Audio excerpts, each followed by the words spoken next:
Sorry master wing, लेकिन मेरा भी फाइट करने का बहुत दिल कर रहा था। कौन 200 फ्लोर की पहली फाइट लड़ रहा है और उसका सामना एक गैर यकीनी सूरत हाल से। उसके हरीफ का अटैक बहुत ही अलग है।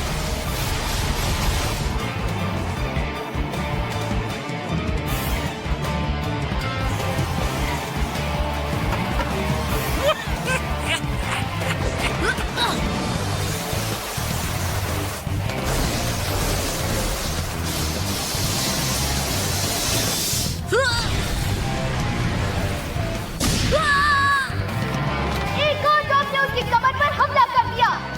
कौन बहुत ही मुश्किल में है, उसको हर तरफ से टॉप ने घेर लिया है।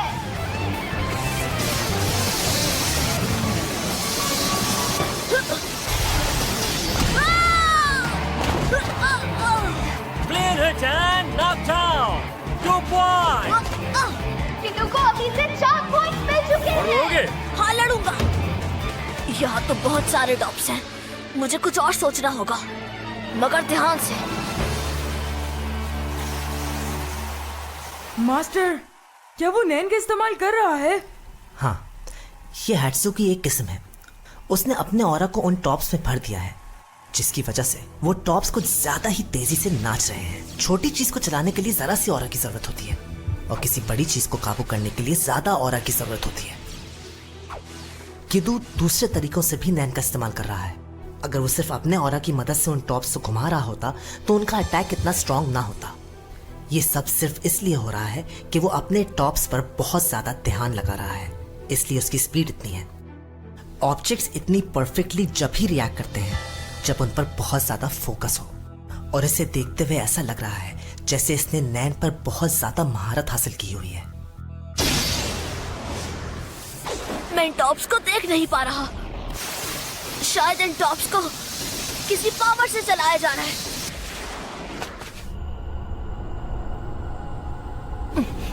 मैं महसूस कर सकता हूँ। हाँ, मेरी पावर कमजोर पड़ी है। Direct hit. कौन को अब कोई नहीं बचा सकता। उसको रिंग से बाहर उठाकर फेंक दिया गया है। स्कोर है 6 और 0।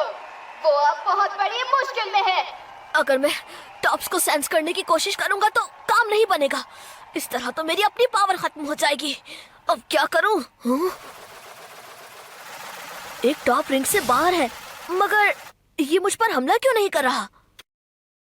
तो बताओ, तुम मजीद लड़ना चाहते हो? तुम खामोश रहोगे? मैं सोच नहीं पा रहा। 10 गिनने तक अगर तुम रिंग में ना गए तो तुम्हारी हार मानी जाएगी। 1। अब मुझे समझ आया, इस टॉप में मौजूद नैन खतरनाक नहीं है, लेकिन बाकी सबका क्या? वो घूम रहे हैं और एक दूसरे से टकरा भी रहे हैं। शायद ये टॉप्स मुझे टारगेट नहीं कर रहे हैं। शायद अब ये समझना बाकी रह गया है कि इनका असल टारगेट कौन है। 4। ये बताओ कि तुम रिंग से बाहर क्यों खड़े हो? रिंग में खड़ा रहूंगा तो मुझे भी चोट लग सकती है ना। 5। समझ गया। ये गेम बिल्कुल सोमो टॉप जैसा है। टॉप्स को अपने इशारों पर चलाना नामुमकिन है। इसका मतलब है कि किदू ने बस टॉप्स को कमांड दी हुई है कि रास्ते में जो आए उस पर अटैक करो। वो बस तेजी से घूम रहे हैं और रास्ते में जो आ रहा है उसे बुरी तरह से तकलीफ पहुंचा रहे हैं। 7। अगर ऐसा है तो मुझे इन टॉप से डरने की कोई जरूरत नहीं। मैं इन सबको इग्नोर करके इन पर हमला करूंगा। बेशक तुम मेरी टॉप्स की टेक्निक जान गए हो, लेकिन फिर भी तुम मुझ पर अटैक नहीं कर सकते। अरे वाह! अब शुरू हो रही है किदू की स्पेशल टेक्निक, जिसमें ऑफेंस और डिफेंस दोनों शामिल है। शॉर्टेज उठो। उसने कौन पर एक जोरदार हमला कर दिया। 3 पॉइंट। जो जज ने किदू को क्रिटिकल हिट और नॉक डाउन कर दिए हैं। किदू के अब कुल 9 पॉइंट हो गए हैं। कौन अब शिकस्त के करीब है। मैंने अपने आप को बचाने के लिए खुद को टॉप बना लिया, अपने डांसिंग टॉप्स का इस्तेमाल करते हुए। शायद मेरी टेक्निक्स तुम्हें बोर कर दें, लेकिन इन्हीं टेक्निक्स से मैं टॉप फ्लोर पर पहुंच सकता हूँ। किदू को हराने के बहुत से तरीके हैं। जैसे कि जब वो थक जाए उस पर हमला किया जा सकता है, और उसका 10 धीमा पड़ जाए तो हैट्सू का इस्तेमाल किया जा सकता है जो उसके 10 पर हावी हो जाए। इन दोनों ही तरीकों के लिए बहुत ज्यादा ऑरा की जरूरत होगी। मगर मसला यह है कि कौन को अभी तक रैन नहीं आता। वो टेक्निक जिससे एकदम से ज्यादा ऑरा बनाया जा सकता है, उसको अभी ये सीखना है कि कैसे ऑरा बढ़ाया जाए और कैसे उसको अटैक के तौर पर इस्तेमाल किया जाए। इसके लिए बहुत सारी ट्रेनिंग और कॉम्बैट एक्सपीरियंस चाहिए। गीदू से लड़ने के लिए उसे अभी मजीद 5 साल चाहिए थे। मुझे यकीन है कि ये बात कौन भी अब तक समझ गया होगा। अब मैं क्या करूं?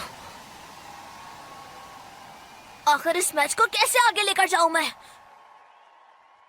अगर उसने एक और पॉइंट स्कोर कर लिया तो सारा खेल खत्म हो जाएगा। लेकिन मैं और लड़ना चाहता हूं। कुछ करना होगा मुझे। हाँ?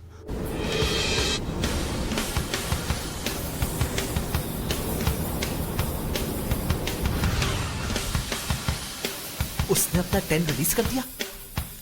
ये बहुत हिम्मत का काम है, लेकिन उसने उसको सिर्फ रिलीज नहीं किया, बल्कि ये तो ज़ेट्सु है। वो टेक्निक जो खुद को छुपाने के लिए इस्तेमाल होती है। इससे ऑरा भी खत्म हो जाता है क्योंकि सारे माइक्रोपाइल्स बंद हो जाते हैं और जिस्म से निकलने वाले सारे ऑरा इससे खत्म हो जाते हैं। इसका मतलब है कि अभी इसके पास कोई भी नैन प्रोटेक्शन नहीं है। लेकिन मैंने तो इसे ज़ेट्सु नहीं सिखाया। क्या ये इसने खुद ही सीख लिया, या फिर मुझसे मिलने से पहले ही से आता था? बहुत ही अजीब लग रहा है मुझे ये। अगर ऐसा नहीं है तो फिर इसे ये मालूम ही नहीं होगा कि ये ज़ेट्सु है। लेकिन ये अभी इसका इस्तेमाल क्यों कर रहा है? इस वक्त क्यों कर रहा है? बेवकूफ! अगर तुम बगैर किसी प्रोटेक्शन के नैन अटैक के सामने आओगे तो बहुत बुरी तरह मारे जाओगे तुम।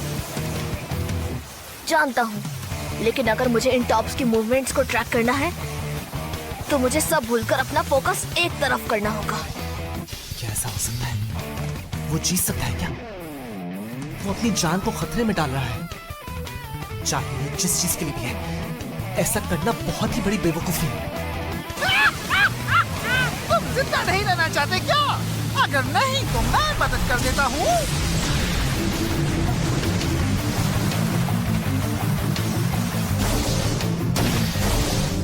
ये क्या बात है? कौन इस हमले से बचने में कामयाब हो गया? मैं इनको महसूस कर सकता हूँ। मुझे पता है कि वो कहाँ जा रहे हैं। इस वक्त मैं सिर्फ यही कर सकता हूँ कि अपने हरीफ के हमलों से बचता रहूं। मैं अभी भी उससे लड़ सकता हूँ।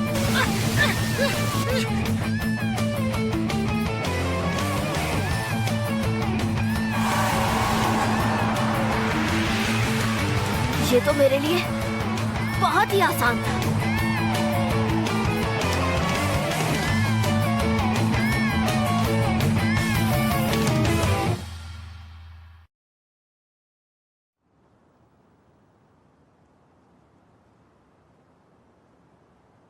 क्या तुम जानते हो, तुम्हारे हाथ की हड्डी बहुत बुरी तरह से टूट चुकी है। 3 पसलियां भी टूटी हैं और 12 माइनर फ्रैक्चर्स आए हैं। तुम्हें पूरी तरह ठीक होने में तकरीबन 4 महीने लग सकते हैं गॉन।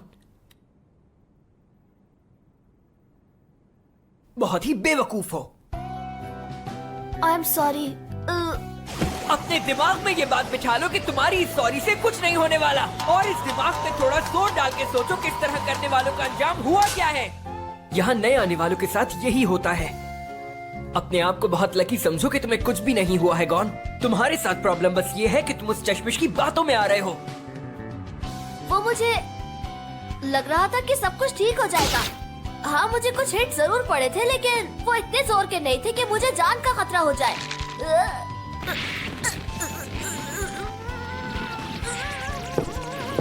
अंदर आ जाओ।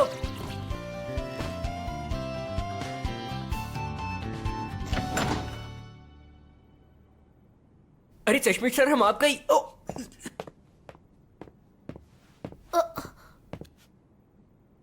मुझे माफ कर दे। वो मैं ToonWorld4All.me सिर्फ माफी मांग लेने से बात खत्म नहीं होगी। तुम आखिर किस सोच में थे? क्या तुम्हें नहीं मालूम कि ट्रेडिशनल नैन ग्रीटिंग का सामना करने वालों के साथ क्या हुआ है? तुम्हारा भी वही हाल हो सकता था। हाँ, मैं भी इसको यही समझा रहा था।